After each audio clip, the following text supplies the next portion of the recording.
আসসালামু আলাইকুম সুপ্রিয় দর্শক, নতুন আরেকটি ভিডিওতে আপনাদের সকলকে স্বাগত। দর্শক, আজকে আসছি আমি আম্মুর ছাদের গাছে ঝাঁকার নিচে। এখানে আপনারা হয়তোবা মধুকোষ দেখতে পাচ্ছেন, কিন্তু আমি আজকে মধুকোষ পাড়তে আসি নাই। আজকে এসেছি এই ঝাঁকার নিচে ফলের ঝুড়িতে লাল শাক গাছ লাগানো আছে। এই লাল শাক পাড়তে চলে আসছি ঝাঁকার নিচে, যেহেতু দর্শকের জন্য ঝাঁকার উপর থেকে আপনাদেরকে দেখানোর জন্য। আসলে ঝাঁকার নিচে আমি আর কি বসে থাকার কারণটা আপনাদেরকে শুরুতেই দেখে নিলাম। এখন দর্শক, লাল শাকটা দেখে নেওয়া যাক। দর্শক, এখন সকাল 8টা বাজে, কিন্তু রৌদ্র দেখে তার মনে হওয়ার উপায় নাই, যেহেতু এটা পূর্ব সাইড। আগে আগে এই পাশটা রৌদ্র পড়ে যায়। দর্শক, এই যে লাল শাককে ঘোমটা দিয়ে রাখা হয়েছে। এটার যথেষ্ট কারণ আছে। কারণ হচ্ছে লাল শাক এখানকার পাখিরা খুবই বদমাশ। এরা লাল শাক খেয়ে ফেলে। দর্শক, এর জন্য লাল শাকটাকে আমরা নেট দিয়ে ঢেকে রাখি, যাতে করে পাখি না খেয়ে ফেলে। দর্শক, এটা আপনাদেরকে আগে একটু দেখে নেই যে এটা লাগানো হয়েছে ফলের ঝুড়িতে। ফলের একটু ছোট সাইজের ঝুড়ি এটার মধ্যে মাটি প্রস্তুত করে এরপরে এর মাঝে শাক বোনা হয়েছে। এটার মধ্যে আগে অন্য একটা শাক ছিল, এটা এই যে এটা কলমি শাক। তো দর্শক, আসুন, এই যে আমরা লাল শাক দুইটা ফলের ঝুড়িতে লাগানো হয়েছে, এই পাশেরটায় এবং এই পাশেরটায়। আমরা আজকে লাল শাক তুলবো। তো আপনাদেরকে রেখে রেখে তো আর লাল শাক তুলতে পারি না আমরা, এর জন্য লাল শাক তুলতে আপনাদেরকে নিয়ে আসলাম। তো দর্শক, এটা কি ঝাঁকাটার নিচে, তো তাই আমাদের একটু নড়াচড়া করতে একটু কষ্ট হচ্ছে ঝাঁকার নিচে। তো চলুন লাল শাক পাওয়া যাক। লাল শাকের বীজ লাগানো হয়, বীজ কিনতে পাওয়া যায়। দর্শক, এই যে আমরা লাল শাক পেরে নিচ্ছি। এই যে বড়টা যদি আমরা পাই। দর্শক, এই যে লাল শাকটা মাশাআল্লাহ অনেক, ভিডিওতে বোঝা যাচ্ছে কিনা আমি জানি না, লাল শাকের পাতা অনেকটা বড় বড় হয়েছে। তো দর্শক, এই যে এটা কিভাবে লাগানো হয় আমি চেষ্টা করব ভিডিওর লাস্টে দিয়ে দেওয়ার জন্য, যে কিভাবে এই পুরো লাল শাকটা লাগানো হয়। দর্শক, আমি পারার জন্য খুবই এক্সপার্ট না, হ্যাঁ, এগুলা কিন্তু যেহেতু আপনাদের দেখাইতে হবে, এর জন্য তো আমাকে আসতেই হবে পারতে।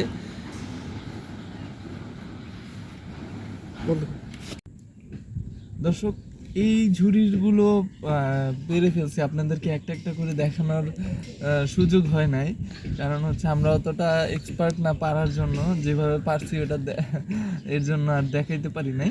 দর্শক, এই যে একটা জায়গা থেকে পেরে নিয়েছি, এবং পাড়াটা দর্শক যেই পর্যন্ত নরম নরম ছিল ওই পর্যন্ত পেরে নিয়েছি।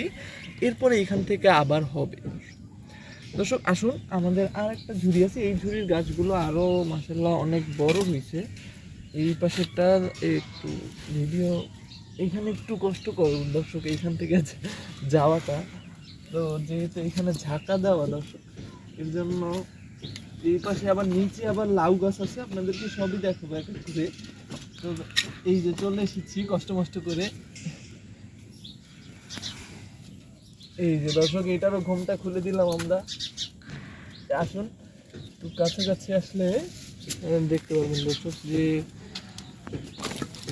এইটার গাছটা এইটার পাতাগুলো যদি দেখেন, মাশাআল্লাহ এটা অনেক বড় হয়েছে ওইটার তুলনায়। এটাও দর্শক একটা ফলের ঝুড়িতে লাগানো হয়েছে, এবং প্রতিনিয়তই এগুলোতে সার দেওয়া হয় এবং পরিচর্যা করতে হয়। এইগুলো না হলে এই যে ফলনগুলো, এইগুলোর অতটা ভালো ফলন পাওয়া যায় না, যেহেতু আমাদের মাটি স্বল্পতা রয়েছে। সেহেতু আমাদেরকে একটু আলাদা করে এটার জন্য পরিচর্যা করতে হবে।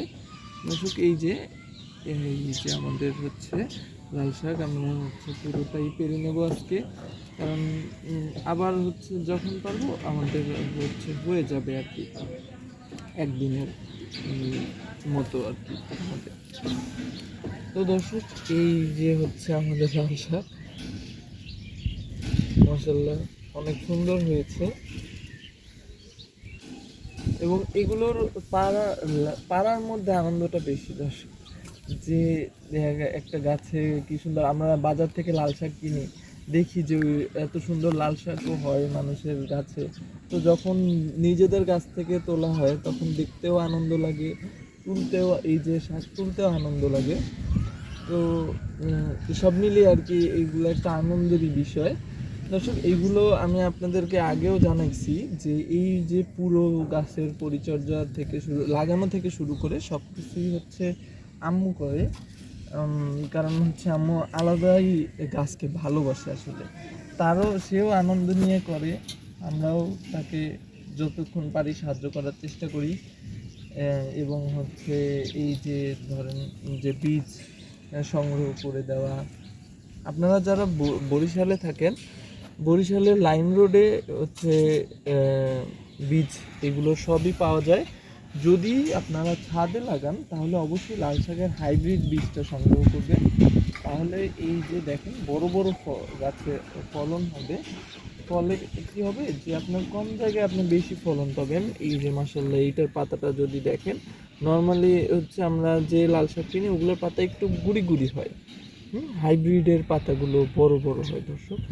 তো এই যে আপনাদের যদি আরও কিছু জানার থাকে এই সম্পর্কে অবশ্যই কমেন্ট করবেন। দর্শক, আমাদের শাক তোলা কমপ্লিট। তো মাশাআল্লাহ আমরা 2টা জায়গা থেকে এই এক ঝুড়ি শাক তুলে ফেলছি। আল্লাহ আমাদেরকে আরও বেশি বেশি ফলন দেখ, আপনারা দোয়া করবেন। এতক্ষণ পর্যন্ত সাথে থাকার জন্য ধন্যবাদ। এরকম আরও সুন্দর সুন্দর ভিডিও পেতে আমাদের ইউটিউব চ্যানেলটিকে সাবস্ক্রাইব করবেন, ভিডিওতে লাইক করবেন এবং বেল আইকনটি প্রেস করে পাশে থাকবেন। এতক্ষণ পর্যন্ত ভিডিওটি দেখার জন্য ধন্যবাদ। আবারও দেখা হয়ে যাবে নতুন আরও একটি ভিডিওতে। ততক্ষণ পর্যন্ত ভালো থাকবেন, সুস্থ থাকবেন। আসসালামু আলাইকুম।